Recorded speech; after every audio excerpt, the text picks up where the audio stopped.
Good morning and thank you very much for joining us. I am Iyori Folari. A couple of subjects we'll be looking at today, and the first of them, the guest of which is Libros Oshoma. Mr. Shoma is a lawyer and a public affairs analyst. We almost don't need to introduce you anymore because you become one of us, as somebody was challenging you this morning. So you don't know. They don't know that I work here. Good morning, Libros. Great to have you as always. Good morning. Yeah. So, well, here we are. Maybe can you make sense, please, for me of the protest to, which is the protest and threats to shut down the South and Abuja. Can you imagine the scale of that? Shut down the South and Abuja over, NDDC. And what sense do you make of all of this? Yeah, NDDC was established in year 2000 by the Obasanjo administration. After scrapping of Ompadek. You remember Ompadek? Yes. Even the Ompadek also was marred by, so many allegations of corruption and, all of that. Being an interventionist agency because of the hue and cry of degradation and the spillage. So, since inception, NDDC has had about, for 25 years now, they've had about 19 managing directors and I'll confirm, and about 11 chairmen with one sole, 9 chairmen with one sole administrator, just thereabout. I'll confirm the figure. And all of this is a change. We all know, you and I know, it's as a result of, it's not as a result of development. There's other allegations of corruption, humongous misappropriation of money to the extent that we even saw somebody fainting at the National Assembly, Professor Pondai. On public TV. And also we saw the allegations, counter-accusation between Akpabio as minister and then MD Joy Nune. And there were a period of interregnum, and also Buhari administration constituted a board that was never, appointed a board that was never inaugurated. Because of this, it's my turn, it's your turn, it's not your turn. And then came a board that was also eventually constituted with, I think, Loretta Onoche then as chairman, and then the current MD now, Sam Ogbuku. And so since that time, there have been this pushback because of the provisions of the Act. So you see these states, there are, I think, about 9 states that comprise of the NDDC. And so you hear that these ones will say, it is our turn. The other one will say, no, it is not your turn. This one will say, no, it's our turn. And so that is basically the reason for all of this. So what the argument of the promoters of these protesters, majorly, there are other, they just added other allegations of corruption. But majorly, they are saying that the current MD, who has been there since he was appointed by the Buhari administration in 2023, January 2023. And then when Tinubu administration came, Tinubu administration dissolved the board and now reappointed him as MD. And so they said no, that for Bayelsa, somebody from Bayelsa, Timi Alaibe, had been MD. And Timi Alaibe spent some time. Another man from Bayelsa, I've forgotten his name now, also spent a couple of months. And so this MD haven't spent 2 years. That is his time to go. Bayelsa has taken 4 years cumulatively. And so another person should, maybe from Delta. But meanwhile, the current chairman is from Delta State. And the argument for that one is that, he's from Agbo. He's not from the oil-producing area in Delta State. So those are the major, it's not about development of the Niger Delta. So the question you ask yourself, I will go into the Act briefly. Okay. The question you ask yourself. Sorry, these people with this push, a coalition of civil societies, a coalition of civil societies, which they even including former, shall we say, freedom fighters? Or? Yes, he said former freedom fighters, former warlords, former militants, or as bring all these want to people call together. them. Yeah, but I also listened to a video by Ayeri. And Ayeri had said there is no vacancy. You know that word. Yes. There's no vacancy in NDDC. Yes. So if you're talking about former warlords, and then you have, Ayeri saying there's no vacancy. So I think it's just a name, depending on now what we see in Nigeria is depending on the aim or the objective. You can create an NGO or just create a name to suit or fulfill that objective. And so, if you permit me, because when Kola called me over this matter, somebody who's from Niger Delta, I took time to look at the provisions of the Act. If you permit me, okay. Section, the NDDC,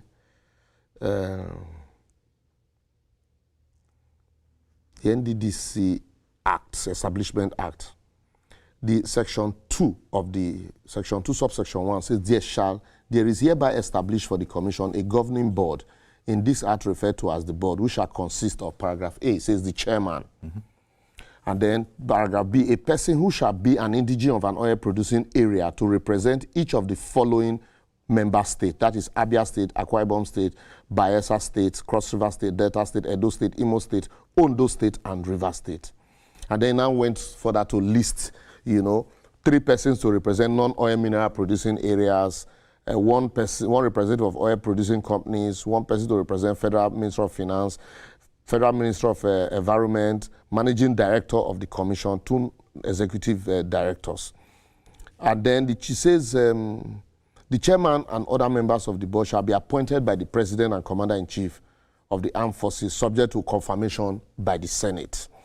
And then Section 3 now says, subject to the provision of Section 4 of this Act, a member of the board, other than ex-official member, shall hold office for a term of 4 years at the first instance and may be reappointed for a further term of 4 years and no more. Term of 4 years at the first instance. And a member, subsection, if you now go to, because it says subject to the provision of Section 4.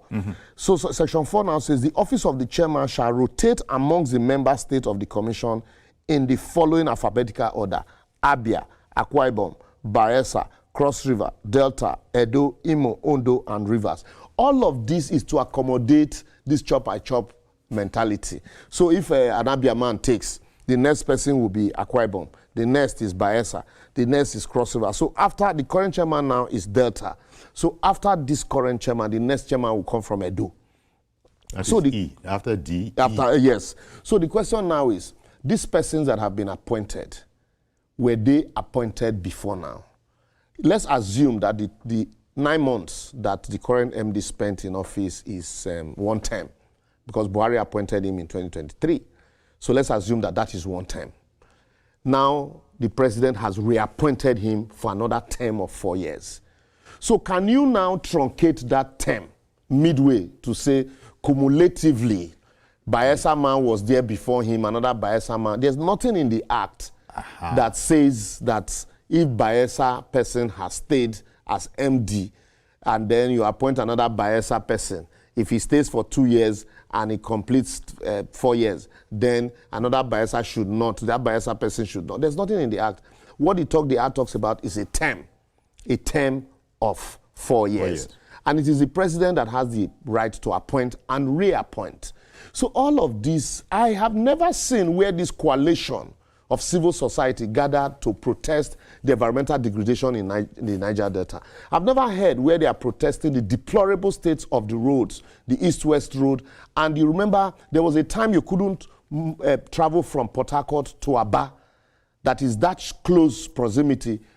Meanwhile, Abia State is a member of the NDDC state. So there was no time this coalition came together to protest the deplorable state of that road. There was no time that this coalition had come together to protest the kidnapping and the killings and the general insecurity in the Niger Delta. I have also not heard a protest by this same coalition of the crisis, the legislative and the executive crisis rocking the River State, to ensure that there is peace in the land so that there will be development. If you go to state of California, for example, an oil-producing area in America. You will call Port Harcourt a village, Port Harcourt, Bayelsa combined. And despite the fact that this place, cannot be compared to other cities like even Lagos, yet it's an oil-producing state. You remember when Ugochukwu Onyema, who was the first chairman of NDDC, was appointed, there were also cries like this from his state, Abia, that he's from Umuahia.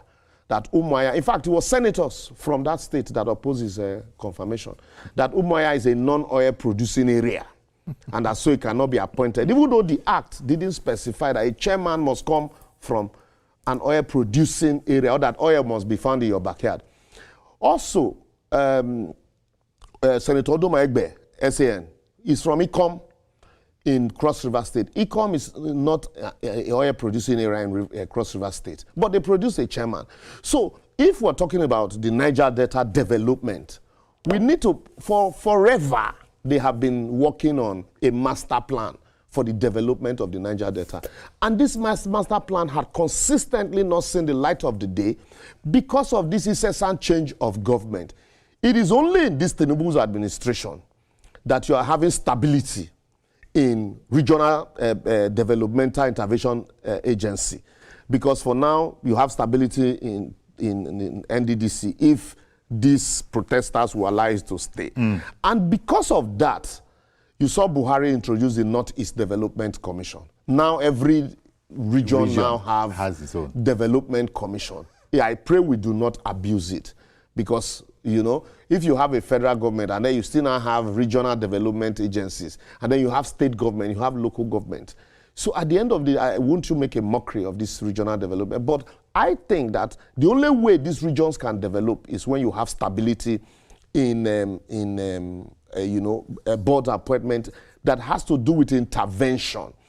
And then also, there is, for the first time, you are having a collaboration between the state governors and the boards. Before now, most of the state governors, has always been, a running battle between the NDDC and the state governors. Some state governors will say because the members who were nominated were not from them. But now you have a collaboration.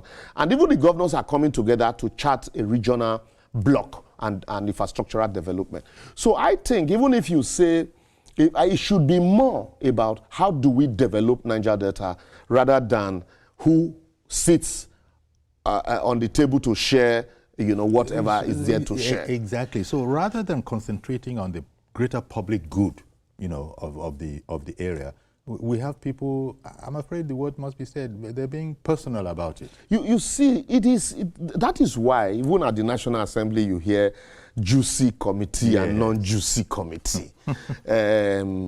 Like what happened yesterday at the National Assembly, where that came to what happened between Saraki and the same current Senate President Akpabio. If you look at the other current, even the Senator Natasha complained about the fact that her motions, have been in abeyance and nobody is listening to her, and she's never recognized to speak, and all of that. If you watch the other current, it's about development. It's about attracting, whatever development to their people. And so if you now have a regional interventionist agency, some of us have argued that there is need to even remove this interventionist agency like NDDC from the single treasury account, so that you don't have to wait, go cap in hand begging. Some people also argued that they should report directly to the president's office instead of creating a ministry that will supervise them. And to a very large extent, you can say this current ministry has given them a free hand to run.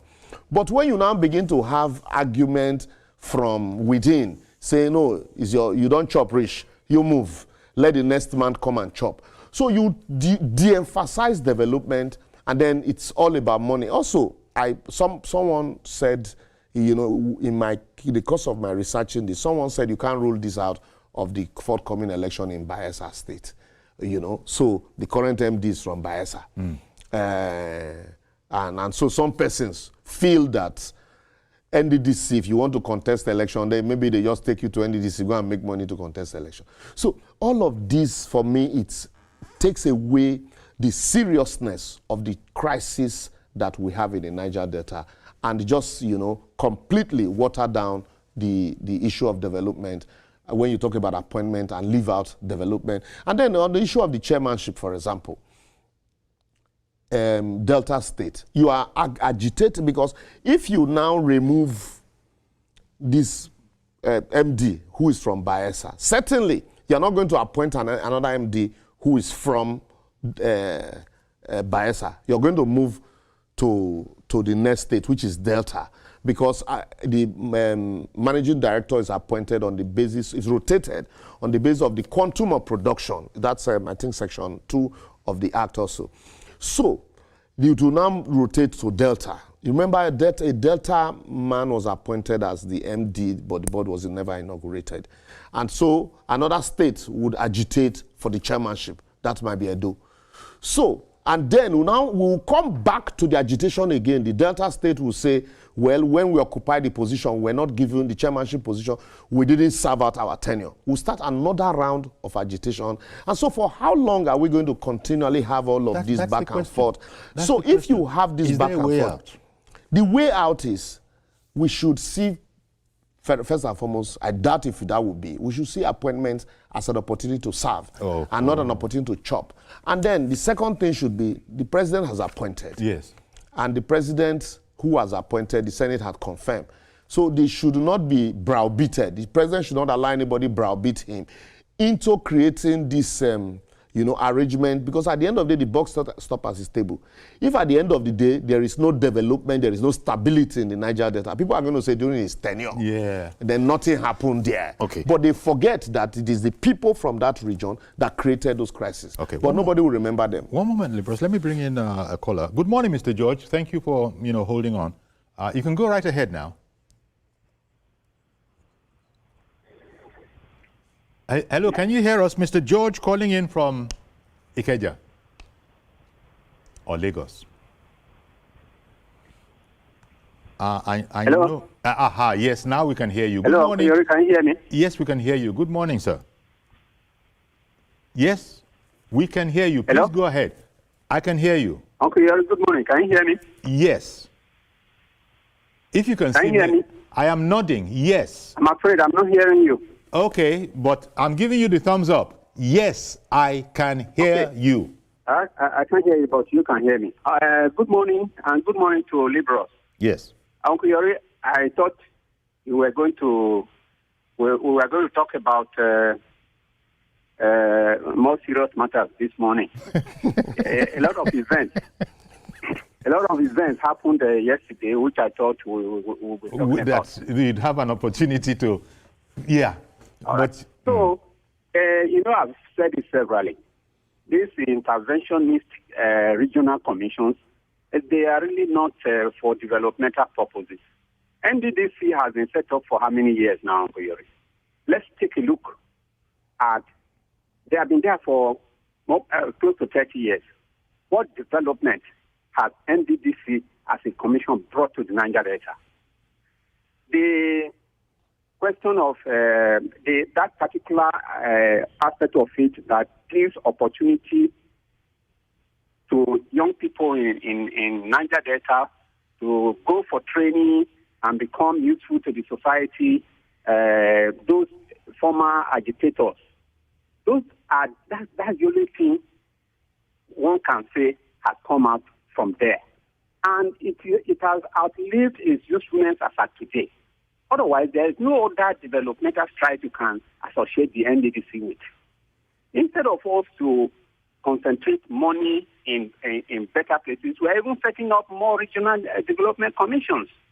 If I were the government, I would scrap the regional development commissions and increase the derivation, that 13% derivation to Niger Delta regions, the states in the Niger Delta, for the governors to make it more impact in their states.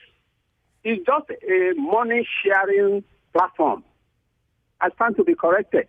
All these commissions, that if it is set up for one region, the other region wants it just because it was done for another region. Nobody wants to address why it was set up. Yeah, yeah. We should save our money. I hear you. The president is exactly what financial expert. He should save our money. We don't need to be wasting money in all these regional commissions. But we you have see to the problem. let them do their work, fund them properly, and let them do their work. Okay. Well, thank you very much for weighing in on it, Mr. George. Appreciate your call. So when you increase the derivation, even the 30% derivation, we know how we got there. We know the challenges and the problems. When you increase derivation for, some governors, won't the governor from the other side complain that you also need to increase their derivation? So the challenges is never going to end. What we need to do is to ensure that when an interventionist agency is set up, it mandates, the mandates are clearly spelled out. And the people that are started with the responsibility of delivering on that mandate, there's tenure, there's statutory tenure and security of tenure. Recently, we had this back and forth with the IGP tenure. And the federal government's argument is that there is need for the tenure, security of tenure of an IGP, which was why the Police Act Section 18, subsection 18 was introduced to ensure that an IGP will not have to consistently look above their shoulders. So once you're appointed for 4 years, even if it's even if you have 2 days to expiration of your your service year, 35 years or 60 years as the case may be, that 4 years is sacrosanct. And even though there've been a lot of argument back and forth on it, which eventually maybe the court might have to decide. But in this case, the federal government also should extend this to the interventionist agencies. Once a board is appointed and inaugurated, cleared by the National Assembly and inaugurated, let there be also security of tenure. This argument of, look, cumulatively, you add 2 here, add 1 month here, add 3 days here, and then some persons are in their house calculating that, despite the fact that that is not the provision of the law, that, yes, Uncle Yori has spent 3 days on that seat. Can you imagine? Nifemi spent 5 months. So if another Yoruba man now is spending 1 year, so let us calculate the days that they spent. Can you imagine? And then you now say Yorubas have spent 4 years. Yes, 4 years. Even during the election, all of these were arguments between North and South. No, let us calculate the years that Goodluck Jonathan spent. Let us calculate the years that, even though they are different political parties. Okay. So in this case, you have a board that had been appointed by the president, who is empowered to so do. Yes.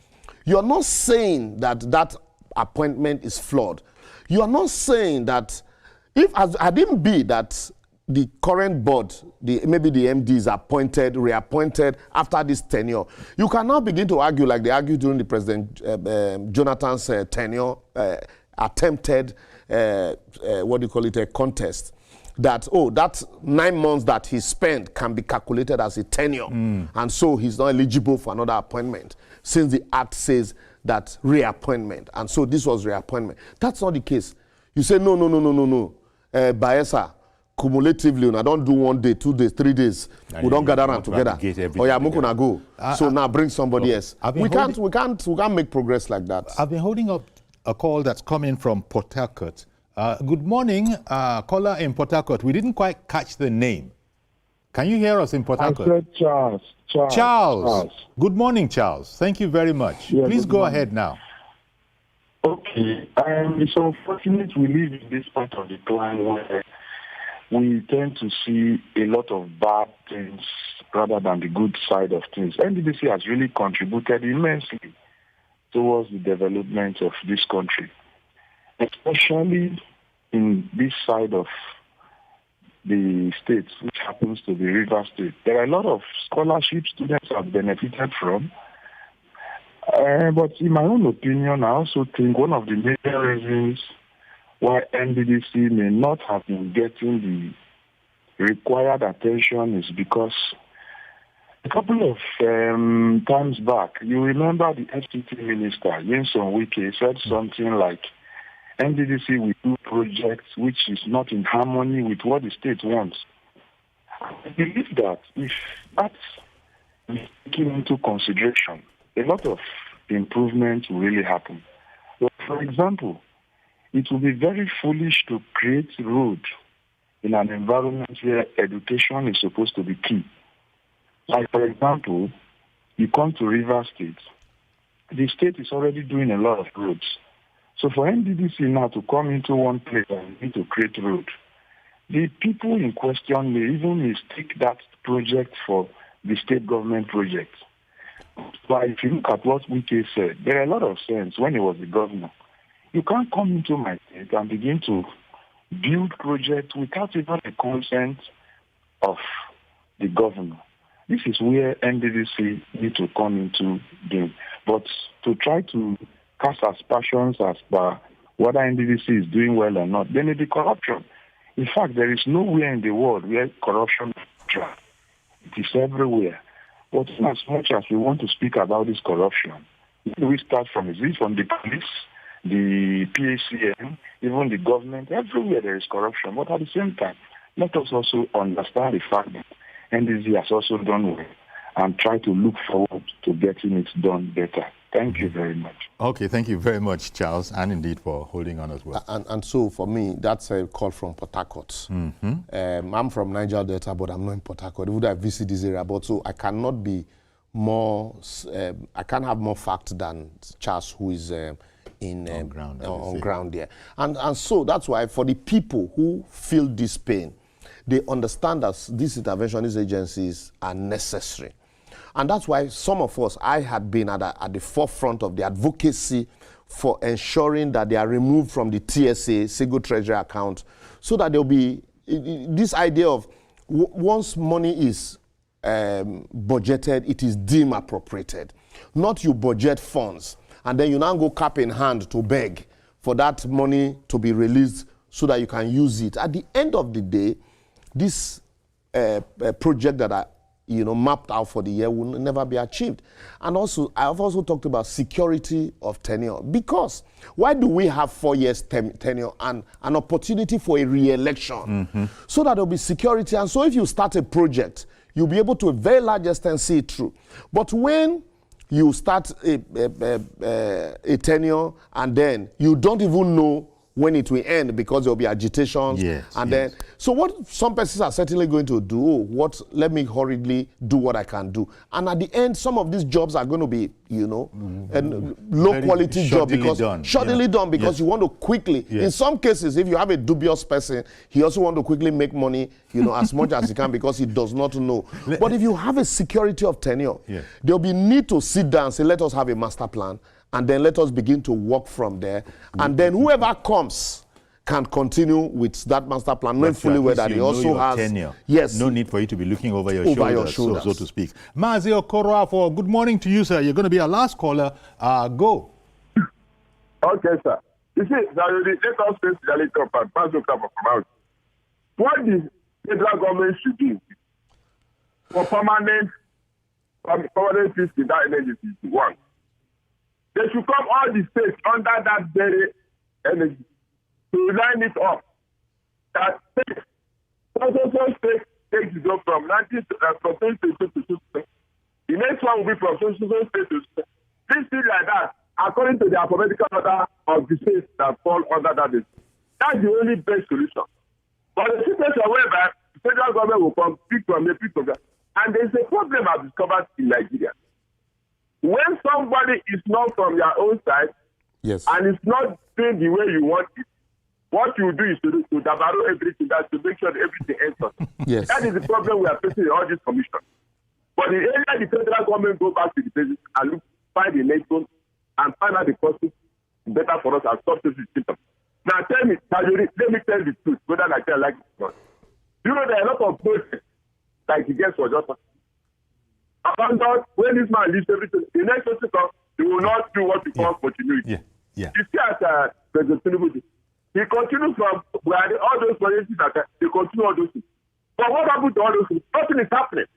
And we shall not see that these people go and use the youth from the environment. These people go to use the youth from that. At the end of the day, the youth themselves now, all these projects are for you. You see that? And that is why I used to say, before any project will be approved for any place, let the traditional ruler be aware, the religious leader, the highest one should be there, the youth leader should be aware, and the people should be there. and whosoever they do the contract, let all of them know who is sick. So that there must be time limit. If the job is not going, they should report to the social. But it's not happening. All right. It's happening there. Okay, when Mazi. comes, you collect your own money. Okay, well, thank you very much for calling in, Mazi. Some, you know. Yes, a lot of sense in what he's saying.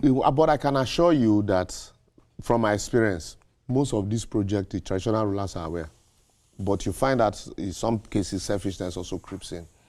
You remember the Ogoni 9 and Ogoni 13, and what led to the crisis was because some youths felt that traditional rulers were aware of some of these projects, but that did not align with, you know, their own demand. So unlike, I think the caller from Port Harcourt also said, yes, in most of these cases, now, once there is an alignment between the NDDC and the governors can point to areas that they need intervention because they are the ones on ground. And then, if the governor does this, like the same Wike will say, Hendeba. So, and then there will be, you know, you have two agencies, government and another federal government agency working simultaneously, unlike a situation where, you know, one is working in this direction and the other one is working in this direction. And so for me to sum this up, it's, as a young person, don't allow some of these persons to give you peanuts and use you to cause crisis. Okay. Because at the end of the day, the appointment self, not be you go benefit. Not them. They are fighting for their pocket. We've got to leave it there. Thank you always, you know, for coming on and making these things slightly easier to sort of comprehend. Always my pleasure. Thank you very much, Libros. Mr. Shoma, lawyer, public affairs analyst. Stay with us, please. You know, as I said at the top of the program, we'll be looking into another subject. We'll be right back.